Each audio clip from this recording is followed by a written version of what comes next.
Smell like shit. Shit, we good? I need to count in. We good?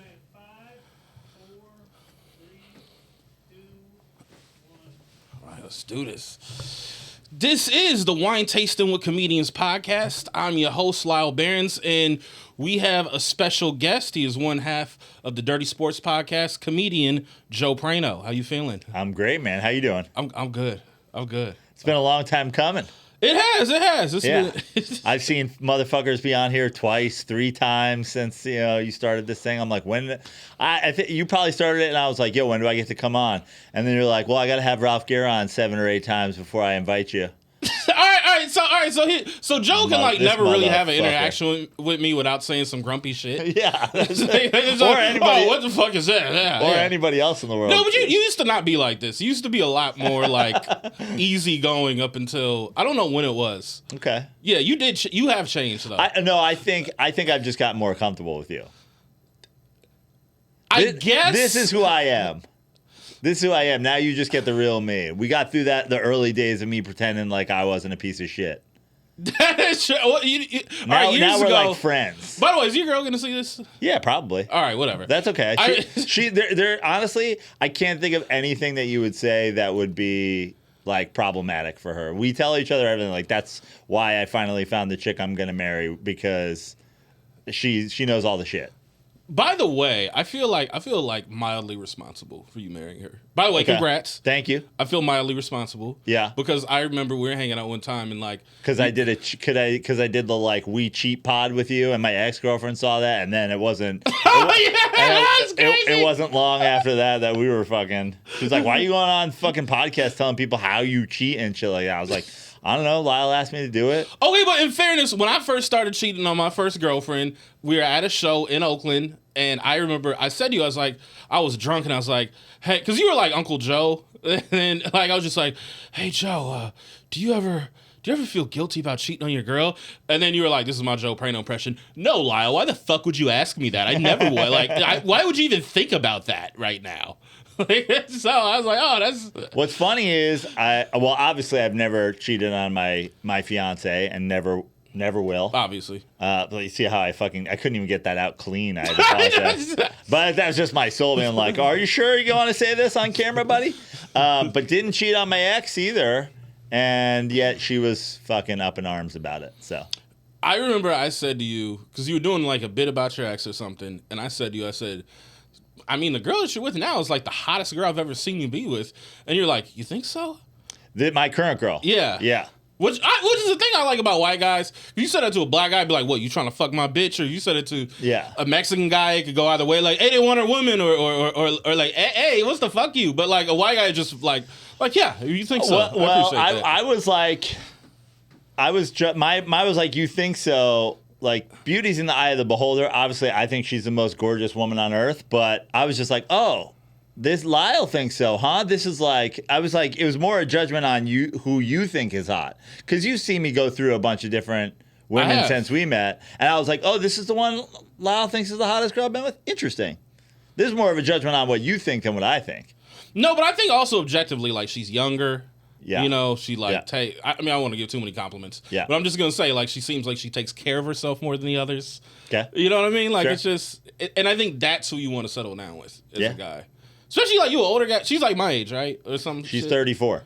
She's my age. Yep. Yeah. So it's like you. That's good. Like, cause you like what, 47 or something? 45. Thank you, Lyall. I'm sorry, 45, 79. Yeah. Okay. Yeah. Do you consider yourself Gen X or a Gen Zennial? I consider myself Gen X. Okay.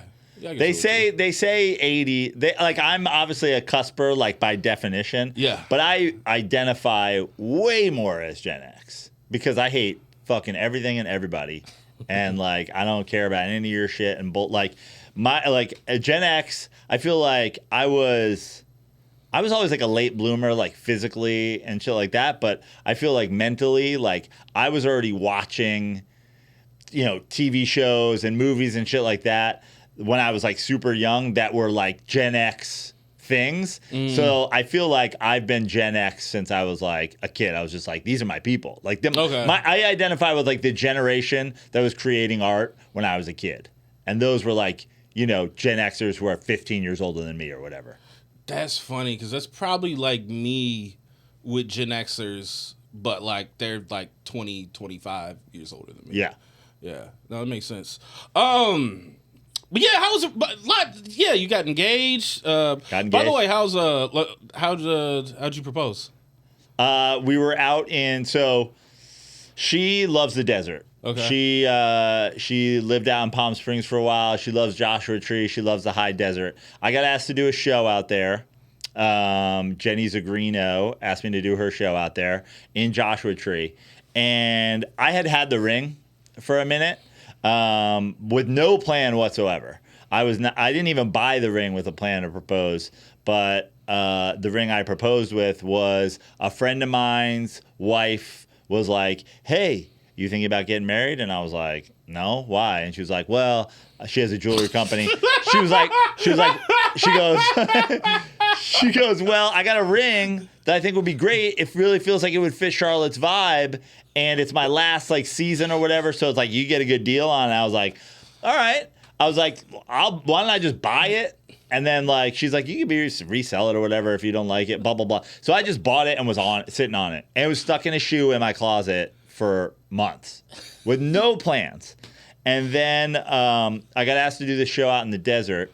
And I realized that the show was happening on our anniversary of meeting, of the anniversary of our first date. So I was like, oh, that's interesting. Like maybe I'll do like something. Maybe I'll surprise her for our like anniversary. And then I was like, oh wait, should I fucking propose? Should this be a proposal surprise? So we went out and did the show. And the next day I was like, yo, what if we hang out? You ever do that resort pass shit where you get like a pass for the pool for the day? Oh yeah. Yeah, love that. So we've done it a bunch. And I was like, yo, what if we get a resort pass at a pool out there and we spend the day? And then my plan was, I'll get a room wherever we get the resort pass, and then I'll just like take her into the room and that shit'll be all set up. So I threw that out there to her and I was like, let's get a room in Palm Springs. And she was like, oh, there's this cool auto camp. It's like fancy fucking Airstreams in Joshua Tree. She's like, they're on resort pass, but they say they're sold out. And I was like, I'll call. I was like, a lot of times if you just call, you can do it. So I called them and I was like, hey, she thinks we're going to do a resort pass, but I want to get a trailer for the night. And then I'm going to send you guys a bunch of flowers and a bunch of shit and candles and all that. And can you guys just put it in there? And then when I walk her in there, I'll propose. So like we hung out at the pool all day. And then I was like, yo, they said we could see one of the Airstreams. You want to check it out? And she was What's like, an Airstream? Like a old timey like trailer, like those, you've seen them, the silver. Oh yeah, the silver ones. Yeah. I see those on Airbnb. Yeah, exactly. So they have this whole park full of them that are all redone and shit like that. So then I was like, they said we could see one of the trailers. So I walked her in, and she was like, I think somebody's fucking Valentine's shit is still in here or whatever. And I was like, nah, that's like happy anniversary. And she was like, anniversary? What the? And she didn't know. So at first it was I just surprised her as an anniversary shit. And then I was like, yo, I was still like not sure I was going to do it. And then I was like, yo, let's get dressed and like go to dinner or whatever. And then after she posted on her Instagram story, like, look what he did for our anniversary. And my sister was like, is this a proposal? And I was like, Gabby, what the fuck? So then when I got out and she was all dressed and ready for dinner, she like laid down on the bed and she was like posing. And I was like, oh, that's great. That's great. I was like, let me get a picture of you. And she was like, okay. And I was like, but first put this on. And I kneeled down and gave her the ring. And did you take the hat off when you proposed? Yeah, I might have. Well, yes, because I had already showered for dinner. Okay. I had already showered for dinner. Yeah. So it was, okay. Yeah. I like that, man. Yeah. Congrats, man. She liked it. I liked it. It felt very us, and then we very vibey. Yeah, and then I got a deal on a ring. I might do it. Yeah, and then we spent the night out there and stayed in the Airstream, and it was cool. She thought we were going back to LA that night. We ended up going out, having a nice meal. And just like, you're engaged, so now it's like call everybody and post all the things. She's posting her ring. It's all fucking the gram and shit like that. Feels like booking a job. Yeah. Yeah. It's like, hey, you need to let people know. And it's just like, she was basically doing the female equivalent of like set life in my trailer. Yeah. Set life, engaged life. All hashtagging it up. Yeah. Another update. You moved out of LA. I did. Yeah. I moved up to like the Oxnard area, Port Hueneme. port with meaning? Is that like okay? So I got this question for you because I know you're a surfer. Yeah. Could you live in a place that's landlocked? Is there a scenario in which you could? I think I could, but it would have to be. There would have to be some other shit that I was like for sure. Like I think I could live in a mountain town because I also snowboard. I could do that. Like I could justify like, oh, I'm gonna like I could live in Tahoe, or I could live in like Jackson, Wyoming, or I could live in, The Last of Us. Big Sky, Wyoming, or some shit, or Big Sky, Montana, or some shit like that. But only I would have to trade surfing for like snowboarding or whatever because she loves the desert and she's like, we could live out here. I was like, I couldn't do that. Yeah. Because I was like, here's the thing. Then I would end up I would just end up playing golf all the time and drinking way too much. I was like, if you want a drunk old golfer as your husband, then we could live in Palm Springs. But like, You're too young for that. I know that's the thing. You got like 20 more years till you Yeah. can be that guy. Yeah, but I don't think I could do. I think I could do the mountains or I could do the ocean, but I don't think I could do flatness. I couldn't. I got to be in a city. I cannot picture myself in a place where I'm like, I don't have at least like 3 good Thai restaurants to choose from. I need my wine bars. I need strips. I need like, oh, we go down that strip and just walk around and bar hop. Like I need that. I'll tell you what, man. Coming from New York to here, it's like been a gradual thing because when I first got here, I was like, there's not enough shit for me, and everything closes too early and whatever. Like when I first moved to LA, there wasn't enough. Like the Thai food thing, like I needed them on my block. Like now I'm like, oh, they're whatever. So it's been a gradual slope, and now I'm like, oh, I can kind of live in the burbs, but we live close to Ventura. We live a lot closer to Santa Barbara. Like I would love to live in Santa Barbara, but it's expensive as fuck. And then like, what are you doing up there? You know what I mean? Yeah, I mean, it's like if you like Santa Barbara is really only fun if you're like a college student or like you're old. Other than that, like if you're in between the age of like 26 and like I don't know 54, Santa Barbara's not gonna be that fun. But I could also live in a city, in a smaller city. Like have you done Last Best in Montana? No. It's in Bozeman. Like Bozeman's dope. It's a small little city, but it's got all the things. It's got your 2 Thai restaurants, I'm sure, and it's got like, some good bars, and it's like a little city, but then there's, golf and snowboarding, and that you're in fucking Montana. But I was like, oh, I could live in Bozeman. Now, I couldn't when I was like 25, and I couldn't when I was 35, but I can at 45. You can at 45. But, Yeah. well, also like I feel like because I know you hate comedy. Yeah. I always have, always will. Yeah. So you're cool with not doing like a bunch of sets all the time and just Yeah, flying out I've for this. always been kind of like, I don't have a hankering to like do sets a lot. I have a hankering to like get my jokes. If I write some new shit, I want to do it. But like, I can go weeks without doing a set and not feel any sort of way about it. Well, I mean, especially like I feel like if the first 8 years, 6 to 8 years of doing stand up, you got up 4 to 6 times a week, you don't need X amount of sets to stay sharp. Yeah. You just need quality. It's funny. I started playing golf a couple of years ago, and I'm pretty terrible at it. But when I play now, I play the best when I don't play it at all. And I take like weeks off, and then I just go, oh, all right, let's play. I play better than if I had played 3, 4, or 5 days in a row. And with stand-up, I found that too. There's like a perfect zone for me where I'm going up and I haven't done it enough that like it's just repetitive, where I'm having to think of, especially long sets, like especially if I'm headlining, I'm doing an hour. If I haven't just done an hour, it's good because I'm like figuring it out, like what goes where. Like the best show I'll ever do is like the Friday early show after I haven't done comedy in like 3 weeks, because I'll have Thursday to like get some rust off, and then I'll have Friday where I'm still like not exactly sure, but it seems more organic. People are like, oh, he's not just saying some shit over and over and over. When I was working, like, you go back like 3 years ago now, I was working a ton. I was like on the road all the time, doing Vegas all the time, doing the Cellar, doing Brad's, like, and you're doing 2 shows a night every night for a week. And then I was just doing an act. Yeah. And I hate that. I hate doing an act. I'd rather like, even if I'm gonna say the shit I know I'm gonna say, just like being able to be like, what was I gonna say? Oh yeah. Well, that's why I turned into a crowd work guy. Yeah. I'm just like, I don't know. Well, you're the tick. See, this is why you're not Gen X. You're a fucking you're millennial. Yeah. You're a TikTok millennial. You're about the clips and the crowd work and the fucking, you know, you're gonna go up there and do your impressions, do your crowd work. you Be racist. By the way, I'm never racist. This is the thing though. It's like you white comedy people love to break my balls about the impressions, and I think there's something a little I don't know what's racist about it. I just know only white people break my balls about the impressions. Yeah. I don't know. I don't know. Like, it's fine when Jamie Foxx does it. It's fine when Eddie Murphy does it, but it's a problem when I do it. Yeah. I don't fucking like that. No, it's not. First of all, it's not a problem when you do it, nor is it a problem when they do it.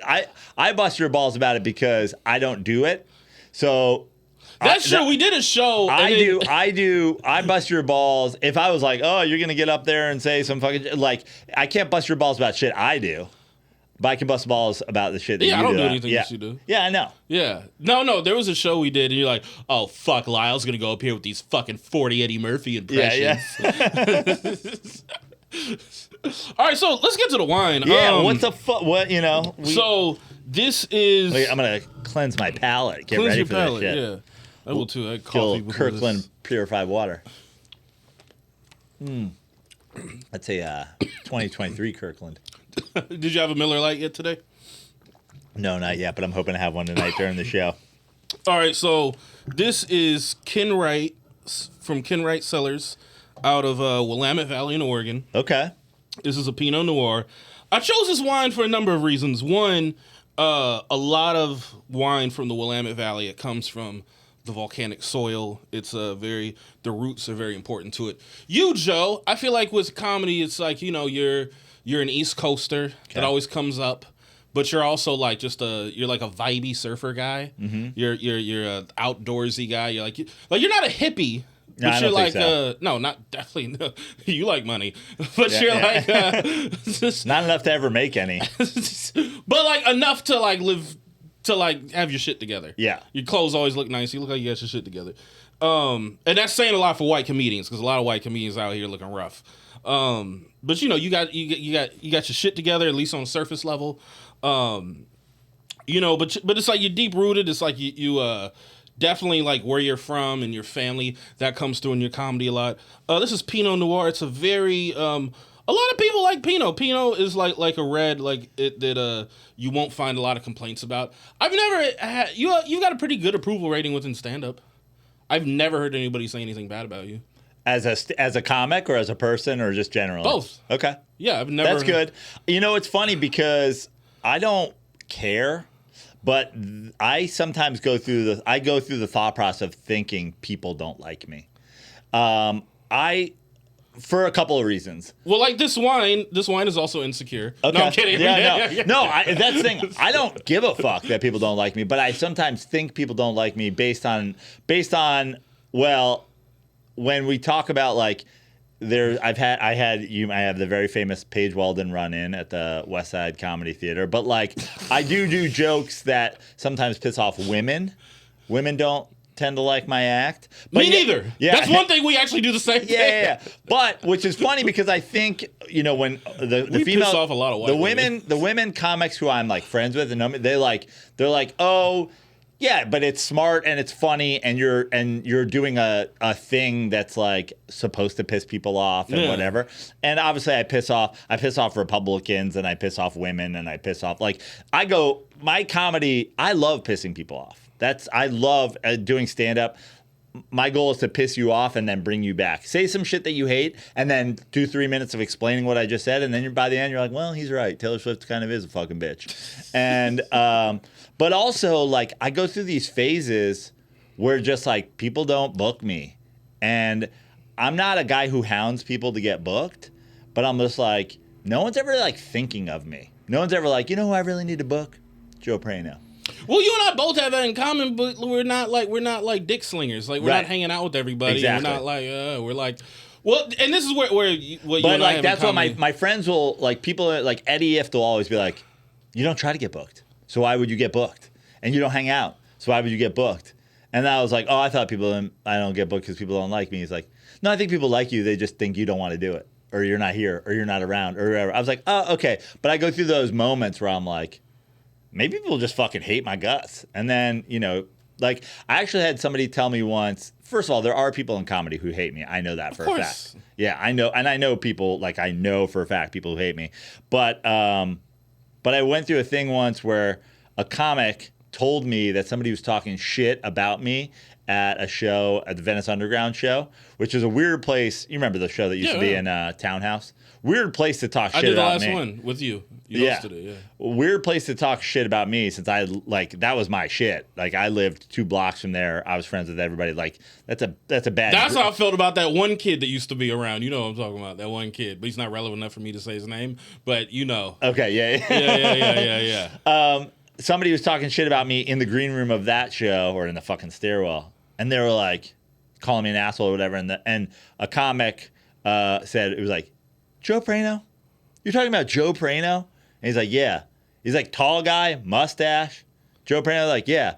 Like surfer, baseball guy, Joe Praino. He's like, yeah, Joe Praino. He's like, nah, man, I think you're wrong. Like, Joe's not a fucking asshole. And I was like, oh, that's cool. That, like, out there people are, if somebody does talk shit about me, generally people will be like, nah, I don't think so. Asshole, you're just grouchy. Yeah. All right, so let's have some grouchy wine. But yeah, that's rooted.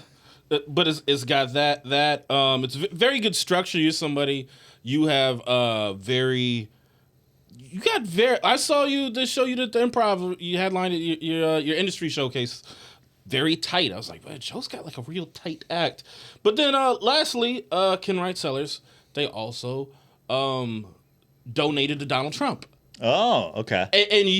But I still enjoy it. And you are a white friend where it's like your I don't give a fuck white guyness will challenge my blackness. Mm-hmm. But it's like I still like the guy, but fuck, all right, I guess I gotta fucking, we're comedians, I guess I gotta fucking put up with it. Like, so, by the way, black people listen to this, don't fucking judge me. You know I give him shit, you know I give his, whatever. But. Well, last time we did, I think the last time I did one of your shows, you were giving me a ton of shit. You were like, you become a Republican. And no, that's not what the fuck I said. No, you're right. First off, you were drunk. All right, it was your birthday. All right, I remember this. Yeah. It was your birthday. I met you at the tiki bar. This is why I don't like when people do shit-faced retail stories with me. But so, I met you at the tiki bar before the show in El Segundo. You was just like knocking back these fucking big sugary drinks you could fit in your palm with like 3 cans of rum. Show up to the show. And then I remember, I said something about taking a bus, and then you go, so fuck Rosa Parks. I'm like, what the fuck did you just say? And then you was like, no, and you didn't try to clean it up or anything. You're just like, no, that's what you said. I'm like, okay, I didn't say fuck Rosa Parks. And then you're just like, yeah, so fuck Rosa Parks. And I was just like, did I say it like that? Did I all of a sudden have a fucking Valley Girl accent? You know you got a little bit of Valley accent. Okay. Like, you surf too much not to have okay. That New York shit went away quick. No, but like you was doing that, and I was like, I'll turn you later. I was like, Charlotte, what the fuck is wrong with him? And she's like, I will talk to him. And then just being the good Jewish wife that she is. And then I'm just like, and then I was like, what the fuck is wrong with it? Yeah. That, but it was that. And some behind the scenes shit I won't mention on here. But yeah, it's like, but you will. Oh, there's no behind the scenes. Well, not for me. If you can mention anything about me you want. I was working for Adam Carolla at the time. Yeah, it was that too. It was that too. I was like, oh, suddenly. Yeah, that's what you kept being like, oh, suddenly somebody's so fucking, and I was just like, nah, I was like, I'm busting your ball. I was drunk, and I was busting your balls, but I also feel like you and I have the kind of relationship where like I can say whatever the fuck I want, and you can say whatever the fuck you want to me. But I have noticed through the years, every once in a while, I'll say some shit, and then you'll be like, kind of crossing the line here. But I was like, oh, I'm just fucking because that's a white dude thing. Like, white dudes are like, oh, I thought everything was on the table. It's like, no, it's not. It's only for y'all. That's also, I need to get that. I need to draw a line in the sand right now for the rest of this podcast. Yes. I'm Italian. I know. I'm not white. That's a very different thing. Okay. I do not identify as white. Okay, all right. I identify as Italian. And that may be, you might be like, oh, if you're living in fucking Iowa and your like great grandfather or whatever came here from Italy. Dude, I'm from New York. My dad's off the boat, Italian. Like, I would say this, and this might trigger you in some sort of way again with some Rosa Parks shit, but like, obviously I'm closer to being a white guy than I am to being a black guy, right? But I feel like growing up in New York and being around people of all cultures, like I never think to myself like, oh, if I say this to a black guy or a Puerto Rican guy or a Dominican guy, they're gonna be like, this white motherfucker. Now maybe that's just like when I was in New York, maybe being in LA, we're like kind of out of that thing. But I've never identified as like a white dude. Well, which borough did you grow up in? Well, I didn't grow up in a borough. I grew up in but I was born in Manhattan. Okay. My dad's from fucking Italy, and then the Bronx, and my mom's from fucking Queens. And yeah, I grew up in fucking Westchester, which is pretty white. But also, we were as close as you could come to being the black people of the white people in Westchester, because there were no black. There were no black people. That was just fucking not a thing. So, because you were like we were the white people with some vowels in our names, and that made like not allowed at people. Country clubs, like not allowed at fucking certain schools. Like that would only bother y'all. We wasn't trying to be at the fucking country. I know, but it bothered. It was like it's the equivalent of like my dad came here and made some mad shit about redlining and like people breaking our homes and pissing in like Bill Russell. Yeah. Like, that's what we would say. It's like, we don't get to play golf with you. No, but like how you've got like. I'm sure Will Smith has some shit about like, and then no matter how fucking rich I got, they never let me in this fucking thing. Like my dad was like, I came here, I came off the boat, I made something out of myself, I made this money, I moved to this fucking nice town, and I want to join the country club. And they're like, take it easy, fucking you wop, Again, I'm not saying I went through the black struggle. I'm just saying I don't identify. Like I look at white people. Why you say that to the black struggle? Well, yeah, exactly. It felt sarcastic. It was sarcastic. Towards me or you? Yeah, towards me. Okay, yeah. No, but it's like yeah, you have it. Like you Italian, and that's beautiful. But it's like it will be. But like you said, you closer to white, and you hang out with a lot of white people though. Yeah, you do hang out with a lot of white people. Sure. So it's like that will still inform how you relate to things. So it's like it's not, you're not the black family in Westchester. Right. I understand that. Yeah. So I'm just saying you like this wine, but it's like with things like that, it's like you also gotta. I'm not saying it's not about giving pat. What really happened was like Joe just kept being nice to me over the next few months, and it just kind of wore me down. That's what you did. You're like, hey, you in New Orleans? And then I'm doing your show tonight. And similar to this wine, I wore you down. You were like legit pissed at me. Not legit pissed. Like I have different levels of being pissed. Yeah. I don't get enough pussy too. So whatever. I'm always grumpy. But like I felt like if I fucked a different woman every month, I would be less grumpy. I'd be less irritable. I feel like I'll tell you, and I was drunk, but you had said shit to me earlier in the day when I was not drunk, where you kept mentioning, and listen, I worked for a full-on right-wing grifting piece of shit. Adam Carolla. Yeah. Okay. It was also killing me that, because one thing I am not is a Republican conservative fuckbag. Like, I know you're not. Yeah. So that was killing me. And then right out of the gate, you had mentioned it to me that day. And then I was just like, oh, we're going to do this thing where like, I'm not going to let him fucking play me. And then I got drunk. You thought I was trying to play you? Yeah. But that's okay. Everybody says they think I'm trying to play them when I say something. But that's okay, because I would never take it. Like, you can totally try to play me. I'll never take it personally, because I'm a New Yorker. I bust balls, and you can bust my balls. I'm never like butthurt about it. I wasn't trying to play you for the record. So then I said some shit, and I feel like then it went to the point you're like, not only this motherfucker working, but now he's saying some racist shit. Like, you were like, you gone full fucking racist old conservative white. Like, I thought you were like, where's your red hat? Shit like that. And I'm like, yo, I'm just busting balls. Yeah, no, I knew you were busting balls. It was like, you know what it was though? It was like I could see why he don't like Bud Light. Like, I was like, I can see why he drinks the Miller now. It was like a little. The only thing that ever made me want to drink Bud Light was the trans shit. I was like, I want to spite drink that water bullshit. Anyway, how do we drink this fucking wine? So we'll do like a little winery pour. All right. So we're drinking some Trump wine. We're drinking some Trump wine that is like fucking. I'm sure it's made by liberals though. Yeah, I'm sure it is, right? Cheers, yeah, and then we start off with like just getting the notes of the aromas. I get like a little raspberry in that.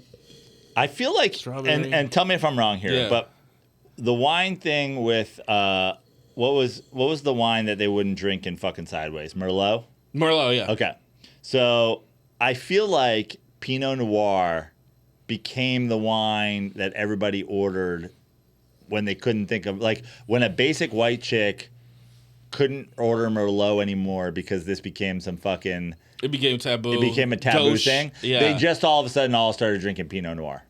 Like, do you have a Pinot? I never hear them fucking say, do you have a Pinot? Or if they go white, they'll, you have a Sauvignon Blanc? Yeah. You know what I mean? Maybe Pinot Gris. Yeah, maybe Pinot Gris. Like, but I never hear a woman or a basic white dude or whatever, somebody who doesn't actually have wine knowledge, and I have little to none, but I never hear anybody go in and ask for fucking, they're like, do you have a, like they order from the bar, so I was like, do you have a Pinot back there? Do you have a Pinot? No one's ever like, you have a Montepulciano? I love a Montepulciano. I know, me too. Yeah. I Montepulciano fucking, d'Abruzzo. yeah. But like no one ever does that. I feel like this became, like if they did Sideways today, they would rewrite it as Pinot Noir. That's a great hot take. That is a great wine. This is actually our first wine hot take. I get baking spice on the nose. I don't know if you get baking spice. I have the worst sense of smell. The world's worst. Which is crazy. God gave me this fucking nose and it doesn't work. All right, let me know what you think.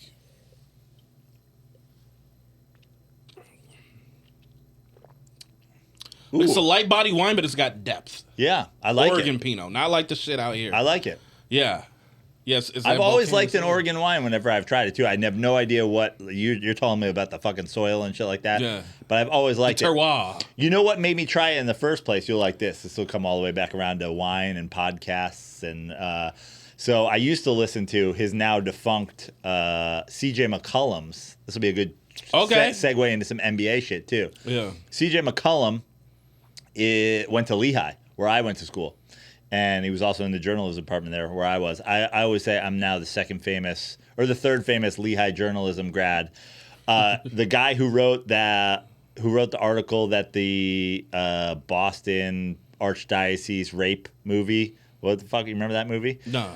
There's a movie. It won Oscars and shit like that about all the priests raping dude in Boston. The guy who was the editor in chief of that newspaper was a Lehigh journalism grad. Then C.J. McCollum jumped me. I was fucking, and so I started listening to his podcast, and he was a wine guy. He was like really into it, and he was still up in Portland, and so he was doing all the fucking Willamette Valley wines. Yeah. No, great fucking area. I've done comedy in Portland probably like 5 or 6 times, casinos, and then twice at Harvey's and once at Helium. Helium was the only time I enjoyed doing stand up in Portland. I hated every other time, but some of the best fucking. I actually like Oregon Pinot more than French Pinot, more than Burgundy. Okay. Yeah. Where obviously you have Napa, and then you have Sonoma, and you have Oregon, and you have like the Paso Robles, like Santa Ynez. Yeah. Where are there other areas of American winemakers that actually have like good standing? Like, do people consider? Well, I mean, Willamette Valley, obviously. Yeah. Walla Walla Valley in Washington, kind of, but they don't have a signature grape. There's people are talking about Texas and Arizona. I don't know. I feel like that's bullshit. Yeah, right? people are talking, but I haven't heard anything good. Upstate New York, you get some good talk about the ice wine. Yeah. I was gonna say that. And then like out in the Hamptons, they got a lot of fucking vineyards. I don't know if those are like considered good or if they're just good because the rich people are gonna buy them anyway on their way out fucking Montauk Highway or whatever. I think it's kind of more like. Did you ever watch Succession? Yeah. So do you remember at the towards the end there was Tom and Shiv that they bought like a winery and like, oh Shiv, what do you think about this? Yeah. And it was, the wine was obviously shitty and it was from like Albania or some place that's not known for it, but they're like, we have it. I kind of think like West Virginia, Connecticut, and those estates. I kind of think those vineyards and stuff. It's just kind of more like it's like a rich person owning like an arena football team. Yeah. You know, it's like, oh, we got it. We go to games, but it's like, yeah, you don't give a shit about it. You know, California, Oregon, and some of these, I did hear there's a place in where they're, because of the climate, they're able to grow like certain rare Italian grapes in Arizona. Okay. Which I'm going to look. Christopher Maloney actually owns a label out in Arizona. Really? A wine label, yeah. Interesting. Yeah, during the pandemic, I just nerded the fuck out on all this shit. But yeah, so you like this? This is great. Yeah, this is. Oh yeah, this is fucking fantastic. I've been trying to drink more wine lately. You should. You live near it. You live semi near it. Yeah, and my dad was a huge wine drinker, obviously being Italian. He actually grew up on a vineyard. Okay. Like my grandfather's side of the family is from up in fucking the mountainy or a little bit more mountainous area in Like near Switzerland or no, southern Italy, all the way down. I always say the insole of the boot. Okay. So my grandmother's family is from on the sea down there. So literally the sole of the boot. My dad was my grandfather's family was a little bit inland, and they had a vineyard, and there was all like the last time I was in that part of Italy, like at my grandfather's side of the family's area, I was very young, so I don't remember a ton, but it was like vineyards and barrels and shit like that. So my dad loved wine. I was about to say a wine cellar, and then you'd be like, yeah, okay, this black Italian family. No, but we had a basement. We just had a dank ass basement where my dad, like, there was a second area up of the basement that was just like a crawl space basically. And my dad was super handy, and he was like, I'm gonna turn into a wine cellar, and then just put up a fucking janky thing, but like hundreds of bottles of wine because he was Mr. fucking, Italian wine guy. And that was going to be like the card he plays. Like, I'm Italian. I know wine. But like growing up, I never, we would drink wine at the table as like young, like I was getting a glass of wine at like 6, and always like the little Italian table glasses, which I still prefer to drink my wine out of. All right. So, I do have a love for Italian culture. It's well documented. And the women, I've had sex with a lot. Can I hold on? Let me cut you off here really quickly because I want your take on this. Again, the Italian black, we are connected. I think I saw. I think it might have been Jay Jordan. Okay. I don't want to give him credit for this, but I think it was him. Did a bit where he was like, Italians are the blacks of whites, and here's why. And he was like, Cadillacs, tracksuits, whatever, and went through all this shit, and I was like, hold on a second. Y'all are just talking about Italian things that black people stole from us and like gangster movies and shit like that, and you guys made it part of your culture. Now we're going all the way back where fucking millennial Gen Zers are like retroactively putting it on you that we got it from you, and I was like, how dare you? I mean, look, that stuff is before my time, so I can't speak to all of that. Yeah. All I can say is Moors, Sicily, back to the black man. That's right, all I can say. Right. That's I can play the True Lies Trump card. That's true romance. Yeah, true romance. True romance. Yeah. You're right. Yeah, so I can just play the true romance card. But it's no, but like I've think. All right, you love Italian culture. I do. Yeah, I do, and I'll tell you, but more Southern than Northern. Yeah. I will tell you, I have a rule, speaking about the dinner table, I refuse to eat pizza and pasta without wine. I just can't do it. That seems totally fair. Yeah. Yeah. And steak is kind of getting there for me, too. It's like... Steak, I agree with you. Yeah. But also, sometimes a nice cold beer with a steak. Really? See, yeah. I guess, because the whiskey can kind of... Yeah, a beer and a steak go good. And also, I don't mind having... I don't do this with wine, and here is what holds me back about really going, like, deep into wine, is Dude, I get a fucking wine hangover. Like, I get more hungover from wine than I do from whiskey, than I do from beer, than I do from whatever. Okay, but see, I hear that all the time, and I'm like, it's about drinking the right shit. But also, yes, you're probably right, and I'm sure I'm drinking dog shit wine because I have no idea what I'm going. Trader Joe's wine will give you a hangover. It's so much. Yeah. It's like it's $7. It's sugary.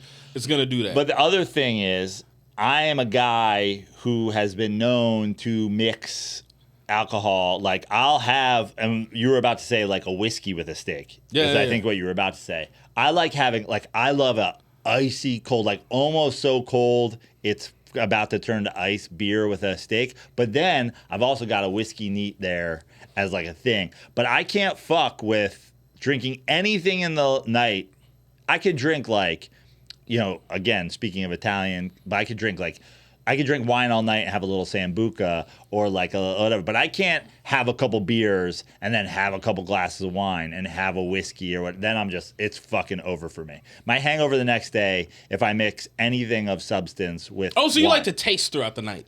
I do, but like what I'm saying is if I'm going to drink wine, I have to stick with it or else I'm fucked.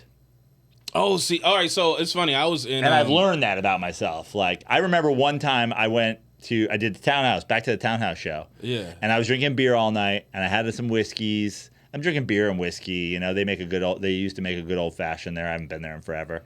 So I'm having some old fashions. I'm having some beer, and I'm having whatever. And then at the end of the night, Matt Devlin, who ran the show, was like, "Stick around, dude. They don't kick us out." Fucking, you remember Devlin? Somewhere, Boston guy, back in Boston, hilarious comic, but gone now. He's like, "Oh, fucking stick around. They don't kick us out, whatever." And then he's like, "What are you drinking?" I was like, "What are you drinking?" He's like, "I've been drinking fucking red wine." I was like, "All right." And I had like 3 or 4 glasses of red wine. And after all that, I went home and like, it was the only time I did the real fucking frat boy move, just like pissing in the corner of my fucking apartment. But that's bar red wine. It's my point. Yeah. No, well, how do you know if you can order red wine at a bar? You shouldn't order. I wouldn't order red wine at a bar. Where do you order? Like, if you go out, wine bars, restaurants. So you could order at like a restaurant bar. Yeah, but then it's even got to be like, I wouldn't order red wine at a Mexican restaurant, but I'd order red wine at like a right. a place where it's like it's New American. Yeah, a tavern or the right kind of tavern. Like a nice tavern. Yeah, a place where it's like, okay, you got a good steak, you got a good, yeah, you got some roasted chicken special. You got they have a market fish on the menu, you can order wine there. Yeah, but you don't got no market fish. I'm not fucking with it. Let's get into the segment. So, being that you are a noteworthy sports podcaster, I feel it's only right we get into. I want to do a quick thing with you. NBA questions, fun questions revolving around the NBA. I'll start it off first. A longtime NBA fan and defender over here. I'm sick of hearing everybody talk shit on the NBA. I love the NBA. I always have, always will. Okay, so then this is a great first question I have ready. Is David Stern a better commissioner than Adam Silver in hindsight? And I ask that because I kind of think if David Stern were commissioner, I feel LeBron would have 6 rings, Curry would have 5 and 3 Finals MVPs. We would have had an American MVP. I feel more guys would somehow find a way to play 82 games if Stern was still. And I'm a Lakers fan. I hate that he vetoed that Chris Paul trade, but I kind of can't help. And look, I'm not I know. Wait, I don't know which one you're arguing for here. I'm arguing for Stern. Oh, okay. I'm like, well, it's hypothetical. Stern better. You asked it as if to say, like, is I'm he kind of coming over around to maybe Stern is a better commissioner than Silver so far. I think here's the thing. I think Stern. Wait, in the suits, okay? I don't like that the fucking coaches now are looking like they work at a Verizon store. I miss when coaches wear suits. Go ahead. All right. So much to cover right there. Yeah. I'm going to go backwards to forwards. I miss the suits too because I'm a Knicks guy. I love Pat Riley. Pat Riley essentially, made the looking good in a suit a fucking thing. It wasn't just like I'm gonna wear a fucking suit. He did it with us first, but yes. Yeah. No, I'm saying absolutely. But and I'm a Pat Riley stan as well because just what he's done. I think he maybe is one of the most underrated coaches / executives of all time. No one talks about Pat Riley like he's an all time great, but he is. But yeah, I don't. The thing about suits is guys should wear it if they want to. It's like, it feels weird that it's always like across the board. Like, remember NFL coaches, like before your time, but there was a time when NFL coaches also wore fucking suits. Then they all went to the thing, and then no one does it. And then Mike Nolan Jr., I think, wanted to go back to wearing a suit, and the NFL was like, no, you got to wear your shit because we sell these fucking pullovers and like whatever. So it's like, there should just be more freedom. Like, if fucking Mike D'Antoni still wanted to wear a suit, he's not in the league. Another underrated coach, in my opinion, and that's just not because he's an Italian man. I could get into that deeply if you wanted me to. But he, like, if he were here, I feel like he'd want to wear a suit, but he wouldn't because, like, this, like, oh, it's not something we do anymore. There should be more freedom to do it because I don't want to see Tom Thibodeau in a suit. Let him wear his fucking pullover. He'd be wearing suspenders. I think David Stern is a better commissioner than Adam Silver because David Stern took a league that was struggling and made it like insane. Yeah. And got it to the point, and do I love how he did it? Like, I think he completely hoisted Michael Jordan. Like, I think a lot of Michael Jordan's career and legacy is hoisted up by what David Stern decided to make him the greatest player ever, and we're gonna blah blah blah blah blah. So, but he made the league where it was, and then I'm not a big guy of like ratings are down. My least favorite person in the whole entire world is Clay Travis. I hope that guy gets hit by a fucking car. But like the racist MAGA dude who's like, no one cares about the NBA because all these black guys have opinions. It's like, bro, there's a fucking 1,000 things to watch on television. You could be whatever. Phil Jackson basically kind of said a version of that. Yeah, I know. Which is like, you know, the people are like, this, the NFL doesn't have a problem with this. It's like, dude, everything's ratings are fucking down. Like, there's so much more shit to watch. You know? Here's a fun fact for you. Do you know that the MASH finale had more viewers than the entirety of the last season of Game of Thrones combined? I didn't, but I'm not surprised. Yeah. It's just there's more shit. So people talking about the ratings, like in 97 for Jordan's last game, they have 15 times thing. It's like, yeah, because kids didn't have fucking anime just like on the touch of a fucking button.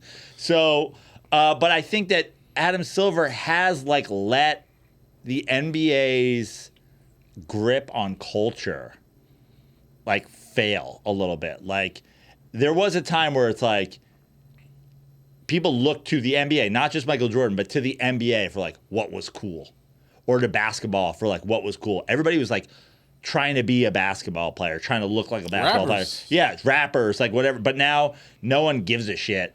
And I think that Adam Silver dropped the ball on that a little bit.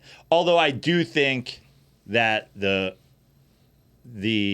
widening the game to like having all these foreign players that can come in and win fucking MVPs every year has been good for an overall thing, but you should also want to dominate the country that your game is being played in. Well, yeah, and it's like I think with that thing, it's like we love American stories. I mean, because it's like, as much as I don't want to say that like a white kid now will see himself more in Anthony Edwards and Jokic, but I think over time it's like Anthony Edwards is more relatable if you're American than Jokic is. Yeah. Like, who hasn't had fucking problems with, like, a bunch of women? Right. Keeping it and shit, and you know what I mean? So I think that is something. Do you have an NBA question?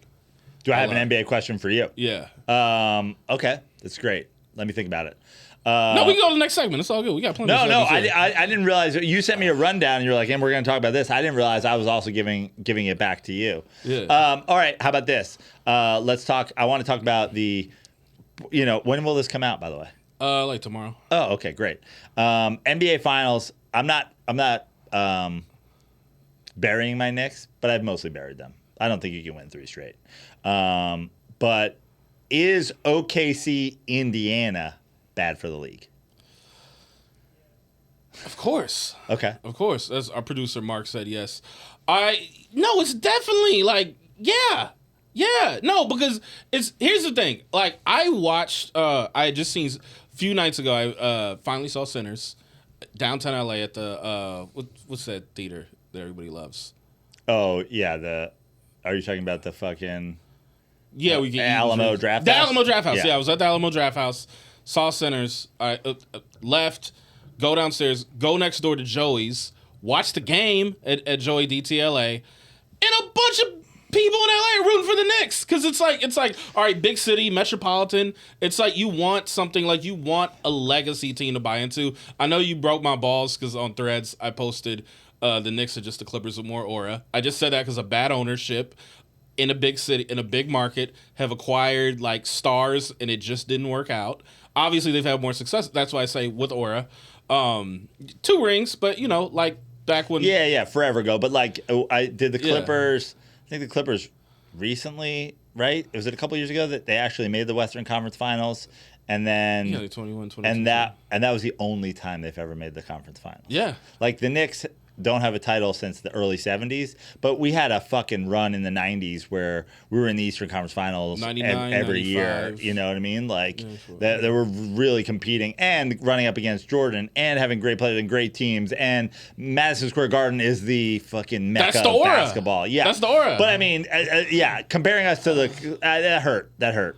But it's like it's a good analogy. Okay, it's a fun analogy. It's a fun social media. Here's thing. my thing with, and I agree that OKC. Indiana is probably bad for basketball, mostly on the Indiana side. That team's unlikable and boring and fucking whatever. And Tyrese Halliburton corny? I don't know. Like, I don't even know if I'm allowed to call a black man corny, but I know black men are allowed to call black men corny. So Jason Tatum's corny. Yeah. Because he keeps like, I'm going to redo this. Him texting dead man's phone. The whole Kobe thing is. That Kobe shit got to stop. It's like the game with Eazy-E and Tupac and Nipsey. The game just keeps going these West Coast legends. It's like, bro, just rap. It's like Tatum just play ball. With Tyrese, he's young and he's influenced by wrestling culture, so he's as That's corny already. Yeah, no, but it's like, it's kind of like how Embiid is corny. It's like, but you give with Embiid, it's like, all right, you a foreigner, and like, you know, you speak 3 languages, and you kind of like this. Tyrese Halliburton feels like the NBA's Drake to me. That's funny. I feel like that's more like Cat because of the voice changes. Okay. It's like more like, you see that when Karl Anthony Towns, he like out here in New York in the port, you know, my guys, and they're like, he really did. After all that, he's. No, it's Tyrese corny. I feel like we need to wait a few more years because I feel like there was a little corniness of Kobe early on with like he rapping, but he Italian, then he doing his voice. Also, just like the Kobe like fucking and like the fucking like to me. Everybody likes to act like Kobe like was like, oh, he's such a badass or whatever. It's like Kobe's like is exactly like Tiger Woods saying to me. I was like, you are just. And remember when Dave Chappelle did fucking Tiger? Like, Dave Chappelle doing Tiger Woods is how I think people should do Kobe. He's like, yeah, when I made the last shot. Oh, I'm so. Kobe had more dog in him than that. Just even aesthetically though, in Tiger, you can't do that. Yeah, you can't do that to Kobe. But I think Kobe like kind of because it's like he had like the shit from Italy. Then he had like he moved to Philly. Then he wanted to fit in there. And even if you listen to him in interviews, he would go from half sounding like Michael to half sounding like me and Matimi and Shaquille. And it's like he would lean into the voice a bit, but we just didn't have social media overly analyze people back then. Wait, can you call Tyrese? Wait, is Tyrese corny? His dad definitely is. Actually, I think he is just based on the shit his dad did with Giannis. So I think like that was his corny gene was passed down. Yeah. Can you as a white guy say? I don't even want to. I don't even care. Well, wait, let me finish. Let me finish. Can you as a white guy say that Tyrese is corny? No. Can you as an Italian guy from New York say Tyrese is corny? Yeah. Okay. That's my test. Yeah, I think Tyrese Halliburton's corny. Okay, that's I mean, fair. my thing is the other weird thing I feel about OKC Indiana. It feels like the Knicks and then the Lakers, like right now, and we all know the Lakers thing is a LeBron thing, but then there's a Knicks people like. I think popularly want to hate the Knicks, want to hate Lakers, aka LeBron, but then they also want to complain when fucking OKC and Indiana are in the finals. It's like, what the fuck is going to make you guys happy? Oh, you like Minnesota is also a fucking small market team, but you wanted what, Anthony Edwards in there? Like what? I don't know what NBA finals people would be happy with anymore. I think, well, okay, I'll say I'm one of those people. I would have been happy with Knicks and Ant. Give me Ann at the Garden talking shit to Spike. That would have been great too, because we have the Randall and the DiVincenzo. And that storyline would have been perfect. Listen, I'm a fucking crazy Knicks fan. I would have taken Knicks against anybody. I don't care who we play or what. But like, to me, and I'm gonna be rooting for OKC. I've been kind of rooting for OKC in the West the whole time. I like OKC. They play good fucking defense. I like Hartenstein because he's from the Knicks. I said going into this year, us losing Hartenstein was going to be the biggest factor in us falling off. I can't even believe we did get to the Eastern Conference Finals. Obviously, we got the whole Boston thing, but whatever. It just feels to me like people love to hate on Boston. People love to hate on the Knicks. People love to hate on LeBron / the Lakers. It feels weird. That's like, who did you want? Like, and then they go, oh, and OKC and Indiana, no one's gonna watch and no one's gonna care. It's like, all right. We're gonna watch, obviously, but I would have. I think there's the thing. Like, okay, when it was Miami and Denver that finals, like, I was at a bar and like a lot of us was rooting for like Miami, just like Jimmy Black, and American. Like, so there's that. But then it's also like, all right, Miami's a big, and they've done enough throughout the years. It's like, oh, there's the D-Wade LeBron era, and there's like, I remember the Alonzo Mourning era. So I think it's just also having a franchise that you remember, just like like a legacy franchise. I want to do this thing with you as we wrap this up because we got a show to do and a Knicks game to watch. That's right. I want to do this thing with you. I want to do a few rapid fire rounds with you. Okay. So, who owns it? Blacks, Italians, or both? Okay, I love this. This is great. Tracksuits. Both. Gold chains. Black guys.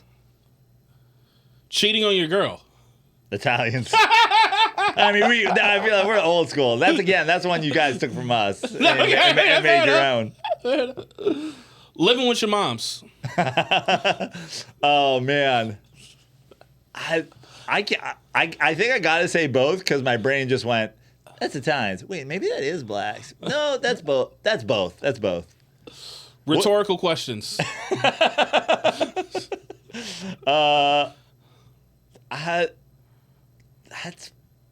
I think that's black guys again. Okay. What do you think? Man, I don't know, because it's like... How am I doing on this? What do you think? You're doing great. You're doing great. You know what it is? It's like, because I kind of speak in rhetorical questions. Yeah. Like, is he fucking serious? But then Italian guys like, what am I, a fucking asshole? Yeah. And it's just... No, I think... I gotta go both on that one. Yeah, you might be right. That might be both. When you laid it out for me. Loud women. I think that's blacks, man. I'm sorry. You're putting me on the spot here, but I feel like the one thing about Italian we do have loud Italian women. There's no doubt about that. But then there's also a subsection of Italian women that wouldn't say a fucking peep. They don't talk ever. Because they're, you know what I mean? No, finish it. I don't know what you mean. Please tell me. I mean, at least through a certain amount of time, and probably even till now, it's just like, because you're getting fucking smacked in the mouth. Like, who asked you your fucking opinion? But they're like Nonas now. What's that? They're like Nonas now. Exactly. Like, we don't have the... Yeah, exactly. But I think that you're right. I mean, listen, nowadays... Yeah, women don't shut the fuck up. But there was a time I feel like you'd catch like 30% of Italian women that were just, and they're like, does she fucking talk? And I don't think a black mom is ever gonna watch her mouth about like her kids or some shit like that. Yeah. You know what I mean? Yeah. All right. Listen, my mom is rather quiet though. Everybody's. You know what? The one you didn't. And here's the one that I don't know if this is on your list, but I would like to say, and I feel like I'm so glad that the only two cultures that have embraced it are the Italians and the blacks. But like, I feel like we have ownership over Cadillacs. I feel like Cadillacs are Italians. And then blacks in the South got something to say about that. I know, but I feel like that, and by the way, I love that. I always say, I used to do it all the time. Like I would drive my old Cadillac around. I had one here and I had one in New York, and the only two groups that cared were Italian dudes and black dudes that wanted to talk about it and what year is it and all the fucking things. But when I saw that joke, and I can't remember who did it, it was acting as if Italians took Cadillacs from blacks, and I was like, this is ludicrous. I mean, like, look, I think it's mob culture and gangster culture and whatever, but I think it started with Italians. I'm too old to know who did Cadillacs first. All I'm gonna say is I know some Southern shit, and I know when we was like just able to kind of have a little bit of money in the South is when y'all got to Ellis Island. So you do the math. Do the math on that one. Well, by the way, that both groups were just like, yeah, we'll take a fucking GM American car. Yeah. All right. Oh, okay. So here's what I got for you. So we have a few prominent half black, half Italian people in the atmosphere. I want you to know like whose genes won. Not looks wise, but who feels more black or who feels more Italian. Some of these people. Matt Barnes is more black. I didn't even know Matt Barnes was half Italian. Yeah, his mom. Wow. Giancarlo Esposito. Ooh. Bugging Out, Do the Right Thing. Gus. I also thought for some reason I thought he was Latino. No, just black and Italian. Wow. 50-50 down the middle. I think he's got to be more Italian then. Okay. Because I thought he was Latino. I didn't even know. Franco Harris. Ooh, he's in the NFL. He played running back in the NFL. He's more black. Okay. Yeah. Name me other Italian NFL running backs. If you ask people for Italian NFL running backs, they go Franco Harris. They just like guess. Yeah. Alicia Keys. Oh, I feel like she's more black too. But I didn't even know this. I'm all of a sudden super proud. Yeah. By the way, I saw Alicia Keys walking in New York City one time. I mean, that was the fattest ass I've ever seen. Like, really? In like the fat ass way, not just like a big fat ass. I was literally walking with a friend of mine. I go, look at this girl's fucking ass. Holy shit. And then I realized it was Alicia Keys. And I was like, oh, also, that's Alicia Keys. I mean, it's the reason she was able to ruin a marriage, Swiss Beats his marriage before that. Get him, and now he's collecting art and shit. You know, it's like just an ass like that'll do that. She doesn't show it off either. She's just she doesn't. She's always sitting on the fucking piano. I know, right? She's not like Beyonce and Sierra, all these other girls. She should play the piano like fucking Jerry Lee Lewis. Which ass in the air. She sell a lot more records. Paulo Banchero. Ooh. I heard him scream the N-word once during a game, so it could go either way. I mean, again, it feels like he's in the NBA. Yeah. Well, that's how I feel about like the Filipino player, like Juan Toscano Anderson, who's half Mexican, and a few of the half Filipino players will be like, "Yeah, rep my other side." I'm like, bro, you know what got you to the league? You know what got you to the league? Yeah. Here's one for you. This is gonna be a good one. Joe Mazzulla. Ooh. Yeah. That might be a both. I think so, right? Yeah. I think so. Like, cause Joe like has these like just very sociopath post game interviews. Like, I feel like if the Celtics did go to the White House, I could see Joe Mazzulla giving like Trump points of entry on Google Satellite. Like, hey, look. Joe Mazzulla also has like in the Middle East has like a bad mob don like thing where he's doing a terrible job, but yet like they're like, what are you gonna do? He's the don. You know what I mean? He's the guy. What are you talking about whacking Mazzulla? Don Mazzulla. Yeah, you can't whack Don Mazzulla. Like you're not even a main man. Oh shit! Do I have anybody? No. Okay, that's it. That's it for the Black Italian. This is great. This is the best. This is my favorite segment. Yeah, right. I didn't even know half of them. All right, I got one last one for you. Okay. Kobe Bryant. Kobe's not half Italian, though, is he? No, but he lived in Italy. But he lived in Italy. Yeah. So, but nationality, not ethnically, but nationality. I'm trying to think about this because we've talked about this, and I put it out on my podcast enough, and him dying really didn't change anything for me, or else I would stand for nothing. But I'm a world-class Kobe Bryant hater. But I'm trying to step back. Well, from I cried and 5 people called me. Yeah. Listen, he's a great basketball player. There's no doubt about that. But there's like this weird Kobe legacy thing. I don't know. I just feel like Kobe he truly did do the Michael Jordan thing where I'm like, we rewrote this guy's history like nobody's fucking business. And he just doesn't play the kind of game I would ever play. You know, he's just like the last kind of guy I would want on my team in terms of like if I was putting together a fucking roster. But I'm trying to look at this. I'm trying to step back and look at this, you know, outside of my Kobe, my hatred of Kobe's game. And now I am seeing a little bit of like it is pretty Italian of him to be a ball hog, and it is pretty Italian of him to like give himself his own nickname, and it is pretty Italian. Yeah, of I'm the him. Black Mamba. Yeah, he's like, I'm a Black Mamba, and they're like, we're not calling you that, and then Yeah. they're just like, you gotta call him that. It's fucking, and then the fucking, you know, the underbite and the thing that is kind of, and then the Matt Barnes fake pass at him that he didn't flinch. That was pretty Italian of him too. Yeah. Definitely. He might be more. Because also, let me ask you this. John Sally said he's more European than American. I was gonna say because there is like one thing about Kobe's legacy that no one talks about anymore is his fucking teammates hated him, and I feel like it was the Europeanness of it and the attitude and the fucking like, you know what Europeans have even when they come here is like they think they're better. Kobe Bryant had a whole era of Kobe's more Italian, damn it. Not Italian American. And that's he's more crazy Italian. to me. That's crazy that I just got to that point in this podcast where I had to like, but I think you're right. That's a good podcast. Yeah. Joe, do you have anything coming up you want to plug?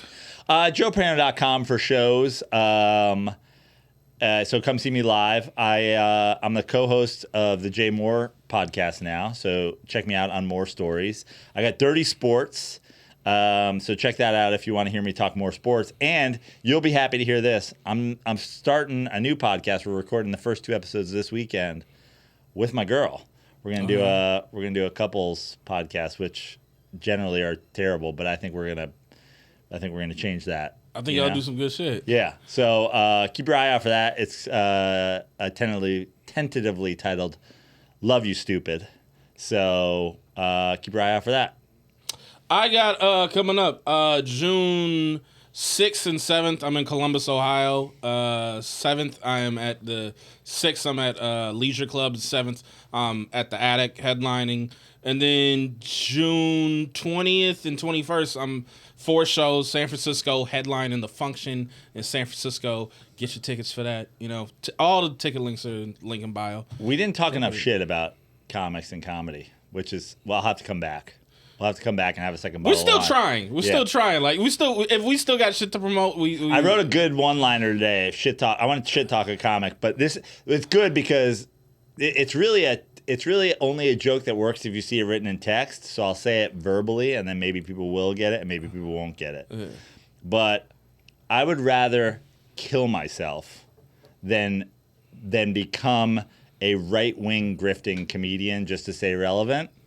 What I'm saying, Lyall, is I'd rather die than die. Cheers to that, Joe. Thank you for coming on, sir. Appreciate you. Thanks for having me, buddy. Yeah. Good fucking times.